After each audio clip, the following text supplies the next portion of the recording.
Student class 12th Hindi medium mathematics. Student एक समघात रेखी निकाय को हल कीजिए क्रैमर नियम की सहायता से। इस प्रॉब्लम का मैं हाफ सॉल्यूशन दे दिया था और हाफ सॉल्यूशन आज मैं दूंगा। स्टूडेंट यहां तक मैं सॉल्व करवा दिया था d equal to 0 and d1 d2 d3 equal to 0। मतलब यह समघात रेखी निकाय निरंतर प्रणाली में होगा, अनंत हल देगा। अब हम इस समघात रेखी निकाय का अनंत हल प्राप्त करेंगे। चलिए इसका अनंत हल प्राप्त किया जाए। स्टूडेंट किन्हीं दो समीकरण को ले लेते हैं, मतलब किन्हीं दो समघात रेखी निकाय को ले लेते हैं। जैसे देखिए इसमें कितने समघात रेखी निकाय है, 1 2 3 है, 3 है। मैं यहां नंबरिंग कर दे रहा हूं स्टूडेंट, फर्स्ट सेकेंड थर्ड, ये 3 है। तो किन्हीं दो इक्वेशन को ले लेते हैं स्टूडेंट। अब किन्हीं दो इक्वेशन को, तो आप मान लीजिए सेकेंड थर्ड लेते हैं तो कैलकुलेशन कॉम्प्लिकेटेड हो जाएगा। अगर सेकेंड थर्ड लेंगे स्टूडेंट तो कैलकुलेशन कॉम्प्लिकेटेड हो जाएगा, है ना। तो फर्स्ट थर्ड लेंगे तो कैलकुलेशन इजी हो गया। आप कहेंगे सर कैसे, आप सोच ले रहे हैं कि सेकेंड थर्ड ले रहे हैं तो कैलकुलेशन जटिल होगा और फर्स्ट सेकेंड लेंगे तो कैलकुलेशन इजी होगा। स्टूडेंट हम ऐसे सोच रहे हैं, आप देखिए जो इसका गुणांक है, x का गुणांक यहां देखिए 3, y का गुणांक यहां 6, z का गुणांक 5। तो इसका जो गुणांक है वो देखिए वो ज्यादा मतलब बड़ा क्वांटिटी है, और यहां पर देखिए ये गुणांक छोटा क्वांटिटी है, इसका भी गुणांक छोटा क्वांटिटी है। छोटा मतलब नंबर छोटा है, यहां भी नंबर छोटा है और यहां भी नंबर छोटा। अगर ये फर्स्ट थर्ड लेंगे तो भी कैलकुलेशन बढ़ जाएगा, और सेकंड थर्ड लेंगे तो भी कैलकुलेशन बढ़ जाएगा। फर्स्ट सेकंड लेंगे तो इस एक्स वाई जेड का जो गुणांक है वो स्मॉल नंबर है। इसी वजह से स्टूडेंट फर्स्ट और सेकंड को लेने से कैलकुलेशन इजी पड़ता है। एक बार फिर से सुने स्टूडेंट, अगर हम सेकेंड थर्ड इक्वेशन को लेंगे तो एक्स वाई जेड का गुणांक देखिए 3 6 5 है, और एक्स वाई जेड का गुणांक 1 2 1 है, यहां पर 1 1 -1 है। तो इसलिए ये पहला और दूसरा लिया गया है। और पहला तीसरा लेंगे तो इसके कंपैरिजन में, सेकेंड के कंपैरिजन में थर्ड का जो गुणांक है वो ग्रेटर नंबर है। इसी वजह से स्टूडेंट फर्स्ट और सेकेंड इक्वेशन ले करके हम एक्स वाई जेड का मान निकालते हैं। स्टूडेंट जरा इस बात को ध्यान से सुने, आपको अनंत हल निकालना है।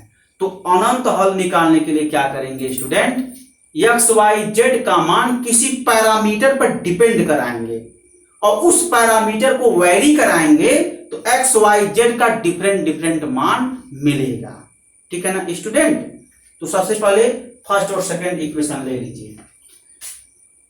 तो समीकरण फर्स्ट और सेकंड लेने पर ले लीजिए, x plus y minus z is equal to 0, x minus 2y plus z is equal to 0। Equation number first, equation number second. तो स्टूडेंट इसके अनंत हल प्राप्त करने हैं तो x y z के मान किसी पैरामीटर पर डिपेंड कराना है। इसका मतलब क्या है, एक मान सपोज करना है और x y z का एक मान सपोज करना है और दूसरा तीसरा मान उसी पर डिपेंड कराना है। तो मैं यहां z का मान सपोज करता हूं, मान लीजिए z is equal to k, तो x y का मान k के टर्म में निकाल दीजिए। हो नहीं गया स्टूडेंट, एक्स वाई जेड का मान k के टर्म में हो गया। तो k को जब वैरी कराएंगे तो एक्स वाई जेड वैरी करेगा। तो k के डिफरेंट मान के लिए एक्स वाई जेड के डिफरेंट मान मिलेगा। तो इसी को तो हम बोलते हैं अनंत हल। चलिए वही किया जाए। माना कि z is equal to k, ठीक है ना student. z is equal to k, समीकरण फर्स्ट और सेकंड में रखने पर रख दीजिए। तो x प्लस वाई माइनस के बराबर 0, x माइनस 2y प्लस के बराबर 0। इसको जरा सॉल्व करिए student. x plus y is equal to k और x minus 2y is equal to minus k. ये हो गया स्टूडेंट थर्ड इक्वेशन और ये फोर्थ इक्वेशन। ये चीज है ना स्टूडेंट। अब यहां पर क्रैमर नियम लगा दीजिए। देखिए ये युगपत समीकरण बन गया, मतलब रेखी निकाय, दो चर वाला रेखी निकाय, दो चर वाले रेखी निकाय को हम युगपत समीकरण बोलते हैं स्टूडेंट। अब इस युगपत समीकरण पर क्रैमर नियम लगा दीजिए। क्रैमर नियम लगा करके x y का मान निकाल लीजिए। चलिए निकाला जाए। क्रैमर नियम से, क्रैमर नियम से, क्रैमर नियम से x का मान क्या होता है स्टूडेंट? d1 अपान डी। y का मान क्या होता है student? d2 upon D. d should be non zero. यही क्रैमर नियम है ना। आप d1 d कैलकुलेट कर लीजिए, d2 d कैलकुलेट कर लीजिए, डिवाइड कर दीजिए, x y का मान कैलकुलेट होगा। ठीक है ना स्टूडेंट। चलिए कैलकुलेट किया जाए। तो ऐसे ही काम करते हैं, इसमें बहुत कुछ है नहीं स्टूडेंट। जब प्रॉब्लम बड़ा हो जाता है तो हमको जो है दो चरण में बताना पड़ता है कि वीडियो छोटा बने। ठीक है ना। यही ऑफलाइन क्लास चलता है स्टूडेंट तो स्पीड और तेज हो जाता। चलिए D1 कैसे लिखते हैं स्टूडेंट? डिटर्मिनेंट्स, कांस्टेंट टर्म, जो फर्स्ट कॉलम हुआ कांस्टेंट टर्म, कांस्टेंट के माइनस के और 1 माइनस टू। ठीक है ना। के माइनस के 1 माइनस टू अपान डी का मतलब क्या है स्टूडेंट? x का गुणांक 1 y का गुणांक 1 माइनस टू। अब चाहिए स्टूडेंट तो d1 को अलग कैलकुलेट कर लीजिए, d को अलग कैलकुलेट कर लीजिए, फिर इसी में रख दीजिए। तो यही ना, यही बनेगा, यही फॉर्म बनेगा। चूंकि मेरा प्रैक्टिस है तो मैं डायरेक्ट कर ले रहा हूं। आपका भी प्रैक्टिस होगा, आप भी डायरेक्ट कर सकते हैं। अगर थोड़ा डाउट है तो d1 को आप अलग कैलकुलेट कर लीजिए, d को अलग कैलकुलेट कर लीजिए, d2 को अलग कैलकुलेट कर लीजिए, d को अलग कैलकुलेट कर लीजिए। इसी में रख दीजिए, x y का मान फाइंड आउट कर लेंगे। ठीक है ना स्टूडेंट। चलिए निकाला जाए। माइनस टू के प्लस के अपान -2k प्लस के -2 और -1। It becomes -k upon -3 is equal to k/3। Student आपके सामने x का मान k/3 कैलकुलेट हो गया है ना।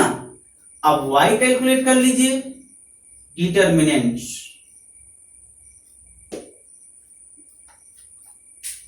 सेकेंड कॉलम में चला जाएगा कांस्टेंट टर्म, सेकेंड कॉलम में, और ये 1 1 रहेगा आपका, 1 1 रहेगा है ना। और अपान ये चीजें सेम रहेगा, 1 1 -2। इसको सॉल्व करिए तो -k अपान -2 -1 -2k अपान -3 2k/3 हो गया। ठीक है ना स्टूडेंट। ये चीज है। अब आप तो बड़े होशियार हैं, आप लोग बहुत टैलेंटेड भी हैं, मैथमेटिक्स के स्टूडेंट भी हैं।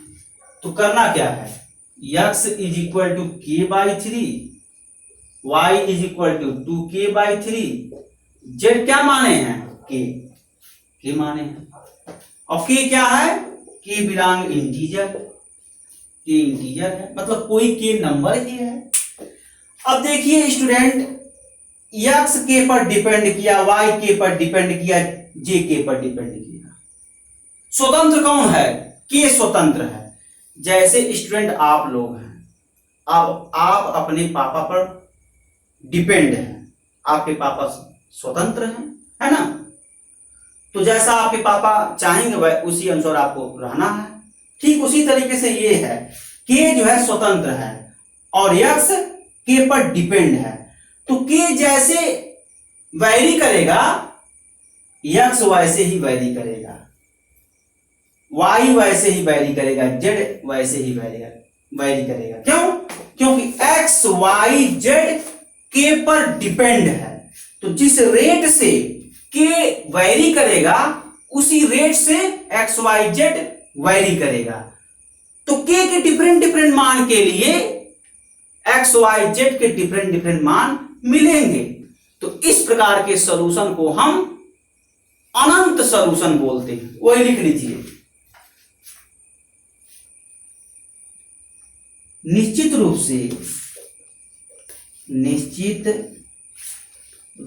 से के बिलोंग इंटीजर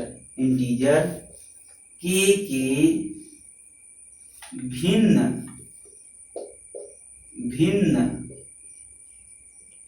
मान के लिए एक्स वाई जेड के भिन्न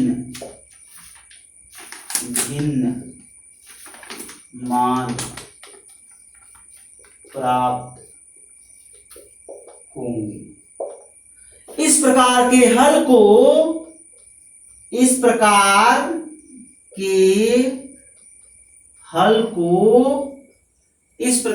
हल को अनंत हल कहते हैं। अनंत हल कहते हैं। ठीक है ना स्टूडेंट? देखिए मैं इस प्रॉब्लम का अनंत हल निकलवा दिया। इस पर बेस्ड प्रॉब्लम आप लोग और सॉल्व करेंगे। आज के लेक्चर में बस इतना ही स्टूडेंट। Okay, thanks.